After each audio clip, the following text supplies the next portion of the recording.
If you love amazing archaeological finds as much as we do, you're in the right place.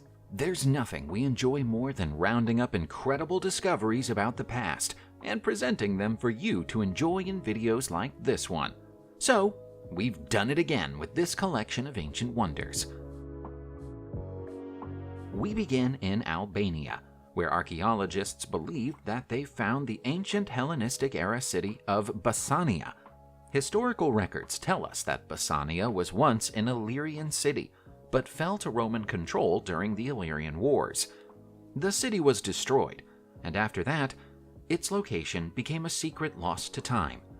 The fall of Basania was mentioned by the Roman historian Livius, but he wrote of it around 200 years after it happened 2,200 years ago. It now seems that Basania was built on a hill near the city of Shkodra, where two structures once thought to be natural rock formations have turned out to be bastions next to a former gatehouse.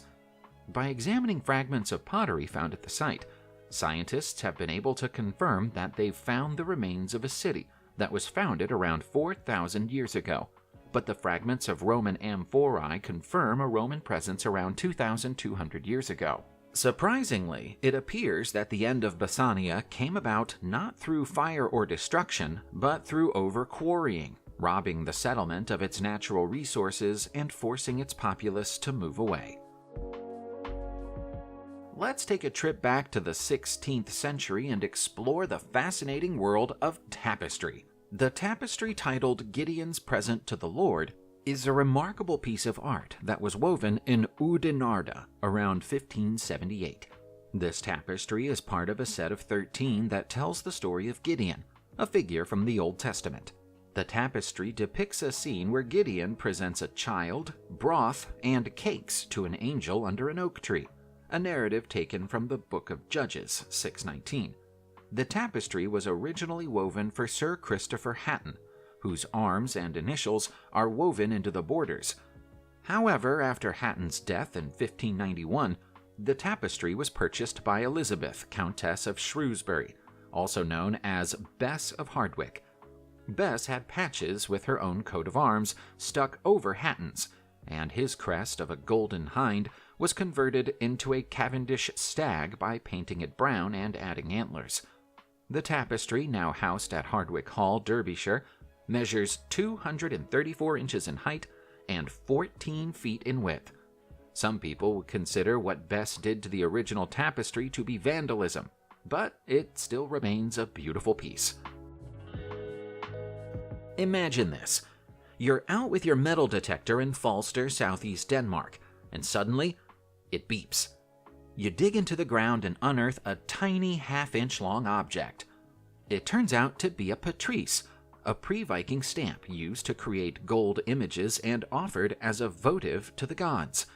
This is exactly what happened to Leonard Larsen, a metal detector enthusiast, in July 2023. This stamp, dating back to the Germanic Iron Age around 500 to 700, could potentially rewrite Danish history. It suggests the existence of a significant settlement, possibly linked to a powerful individual or an early king. The stamp depicts a figure in elaborate clothing, with hands held in a distinctive manner, facing downwards, palms visible. This posture symbolizes submission or revelation, a theme prevalent in both Christian and pre-Christian cultures. The exact identity of the figure remains a mystery, but it could be a god or a king.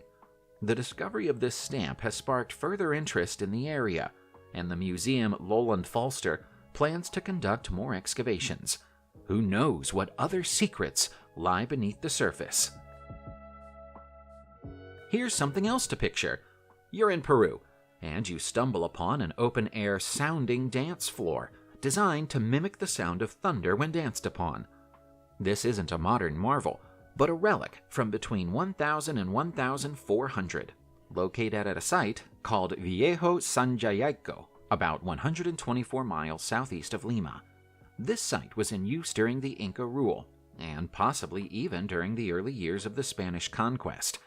The dance floor was built on one of two open-air platforms facing the nearby mountain of Huinchacruz, a revered site featuring a pre-Hispanic ceremonial platform known as an ushnu.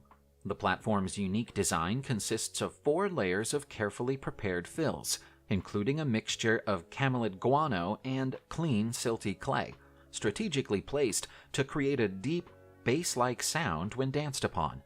It's believed that the platform could have held up to 26 people dancing in unison, creating a loud, thunderous sound. This discovery has led researchers to believe that sound played a significant role in ancient Andean rituals, with the rhythmic reverberations of their dances allowing ancient Andeans to communicate with the divine. Now, doesn't that make you want to dance?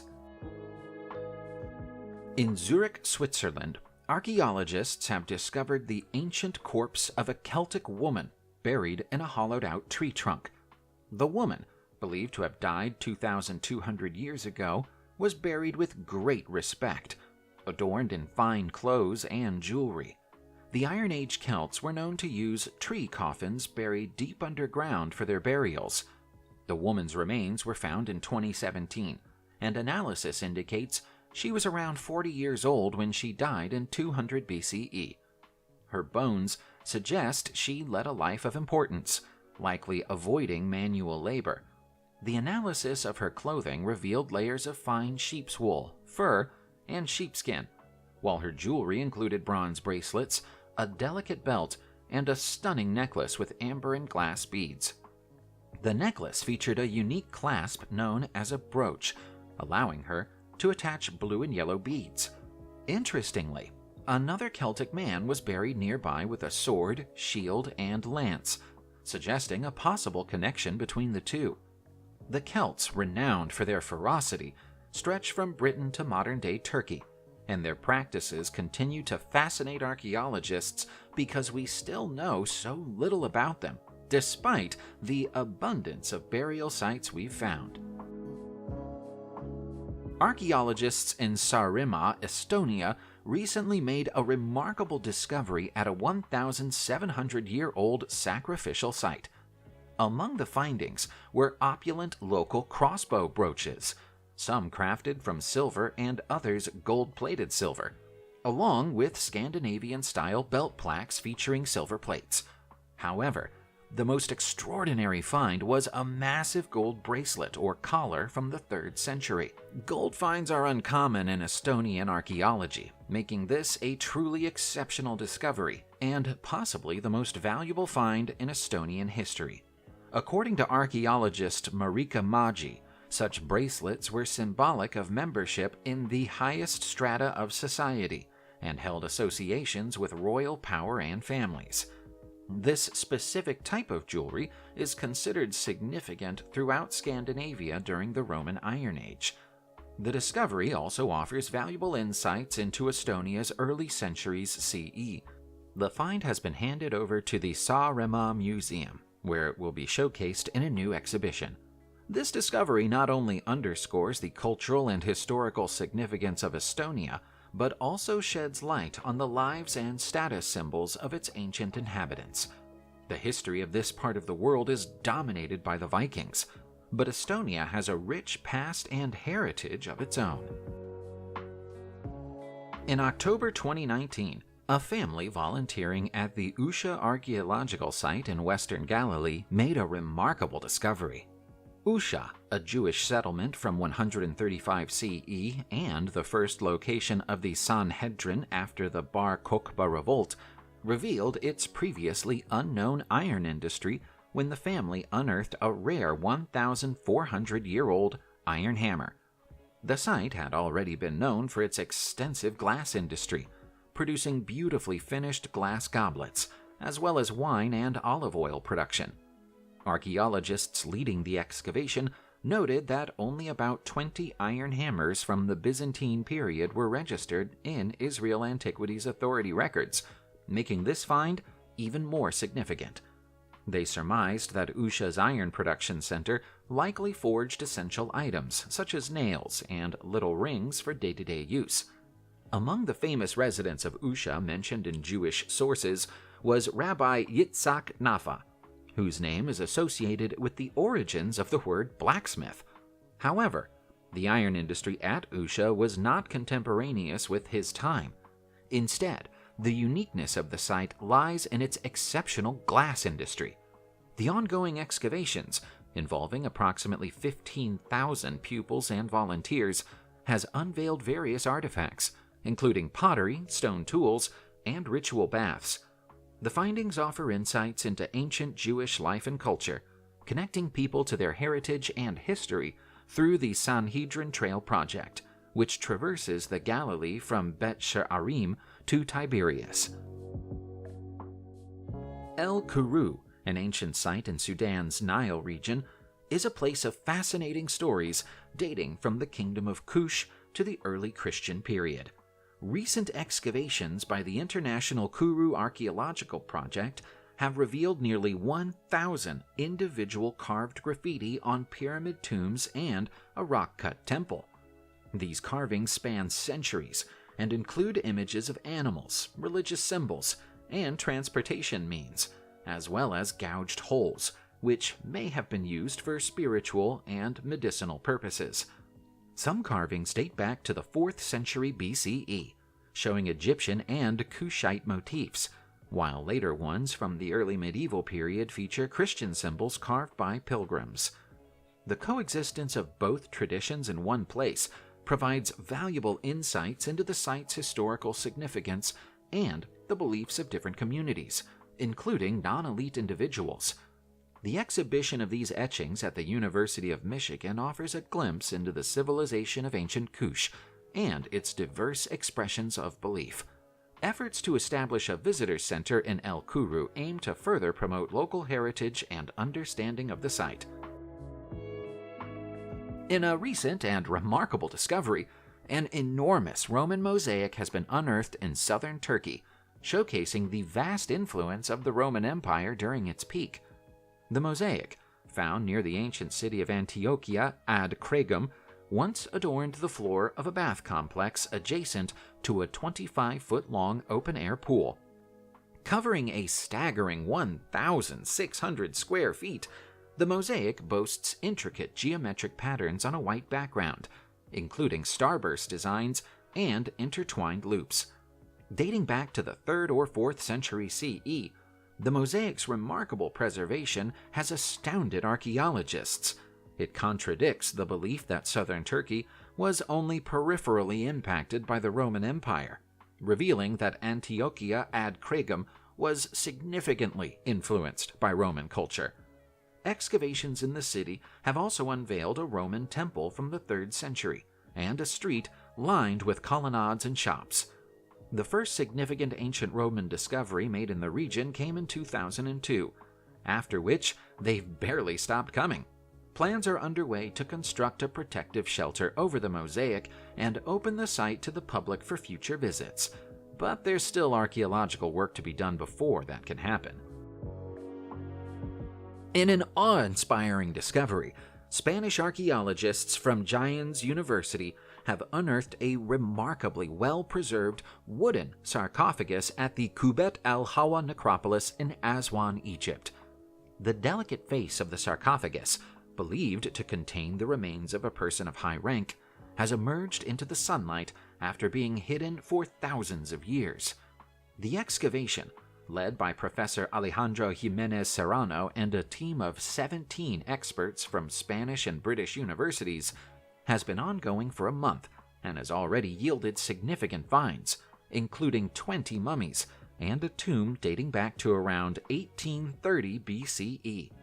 The necropolis of Kubet el-Hawa, with its string of 40 tombs carved into a rocky cliff face, served as the final resting place for some of Egypt's most esteemed officials, and offers a commanding view of the city of Aswan.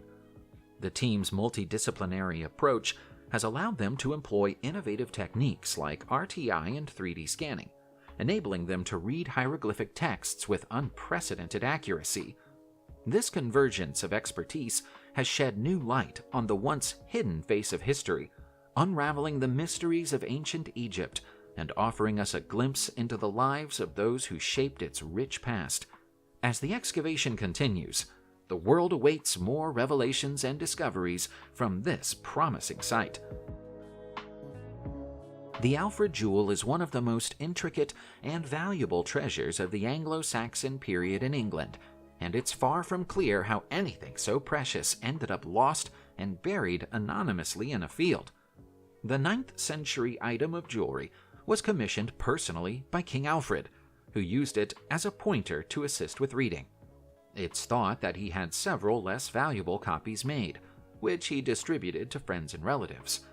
The pointer was presumably affixed to the socket in the dragon's head at the front of the jewel, but would have been the least interesting and valuable part of an object that contains a gold-framed quartz crystal. Historians can't agree on the identity of the human figure depicted on the jewel. It could be Jesus Christ, or it could be Saint Cuthbert, who was an important saint in England long before St. George replaced him. In the late 17th century, the jewel was found in a field in Somerset, close to Athelney Abbey, the place from which Alfred launched an attack against the invading Danes. It's possible that he lost the jewel in battle, and it stayed in the earth for 700 years. Carving a huge temple out of a single piece of rock by hand strikes us as the most difficult way of possibly creating a building. That hasn't stopped people from doing it, though. This is the Kailasa Temple in India, which is the single largest monolithic building in the world. It's been carved into a cave on the side of a mountain, and it took 20 years to finish it. Ancient Hindus performed the labor, which is rumored to have been ordered by a Hindu king who had prayed to the god Shiva to save his wife from sickness and had seemingly had his prayers answered. Work was completed around 1,300 years ago. It's not the only example of such a structure either. A scale model of the Kailasa Temple has also been built in South India, and this one goes by the name of Vetuvan Koil. It's roughly the same shape as Kailasa Temple and bears many of the same markings, although this one was scraped out of a hillside as opposed to being carved into a mountain. Curiously, Vetuvan Koil is unfinished. It's possible that Vetuvan Koil was intended to be a prototype or test build for Kailasa Temple, but why wouldn't they finish one before starting the other? Subscribe to the channel and turn on notifications, and you will be the first to know when a new video comes out. Thank you for watching, and see you soon.